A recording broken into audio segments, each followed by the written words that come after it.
ቅርቡ ግንባታው የተበሰረው የቢሾፍቱ ዓለም አቀፍ አውሮፕላን ማረፊያ የአፍሪካን አቪዬሽን አዲስ ድልድይ ሆኗል። የኢትዮጵያ አየር መንገድ በአፍሪካ የሰማይ ላይ ታሪክ ውስጥ አዲስ ምዕራፍ የሚከፍት ግዙፍና ዘመናዊ የቢሾፍቱ ዓለም አቀፍ አውሮፕላን ማረፊያ ግንባታን በይፋ ጀምሯል። ይህ ፕሮጀክት የአውሮፕላን ማረፊያ ግንባታ ብቻ ሳይሆን ኢትዮጵያን የዓለም ንግድና የቱሪዝም ማዕከል ለማድረግ የተወጠነ የነገው ትልቅ ተስፋ ነው።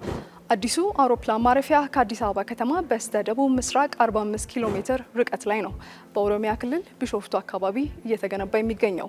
የፕሮጀክቱ ጠቅላላ ወጪ 12.5 ቢሊዮን የአሜሪካን ዶላር መሆኑን ተገልጿል። በመጀመሪያ ዙር የአየር ማረፊያው ግንባታ ሲጠናቀቅ በዓመት 60 ሚሊዮን ተሳፋሪዎችን ለመቀበል የሚያስችል አቅም ይኖረዋል።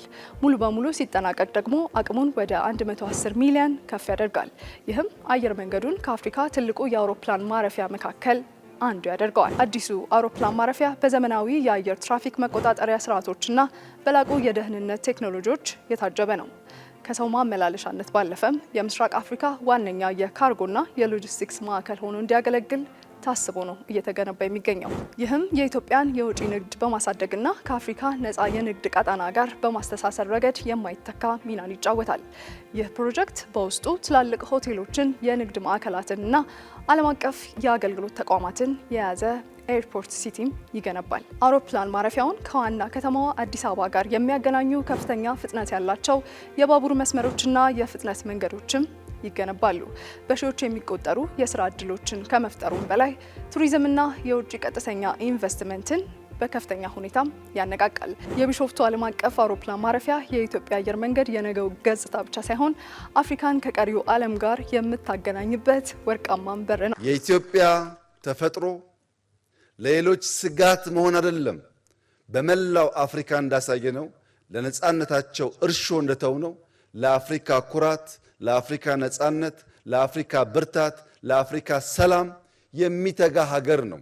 የዛሬ 10 ዓመት በ2036 ይህ አውሮፕላን ማረፊያ ሁለቱም ፌዞች ሲጠናቀቁ፣ በርካታ የጀመርናቸው ሜጋ ፕሮጀክቶች ሲጠናቀቁ ኢትዮጵያ በአፍሪካ ቀዳሚው ኢኮኖሚን ትገነባለች። በገሃድ የሚታይ የሚጨበጥ እውነት ነው። ኢትዮጵያ መበልጸግ ብቻ ሳይሆን በአፍሪካ ቀዳሚውን ኢኮኖሚ ትገነባለች።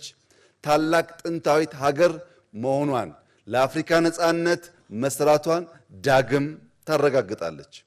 ኢትዮጵያ አፍሪካን ከአውሮፓ ከእስያና ከመካከለኛው ምስራቅ ጋር በማገናኘት ያላትን ቀዳሚነት የምታረጋግጥበት ይህ ግዙፍ ፕሮጀክት በአህጉሪቱ የአቪዬሽን ታሪክ ውስጥ አዲስ ታሪክን እየጻፈም ይገኛል። ይህ ግንባታ ሲጠናቀቅ ኢትዮጵያ በአየር ትራንስፖርት ዘርፍ ያላትን የበላይነት ይበልጥ ታጠናክራለች።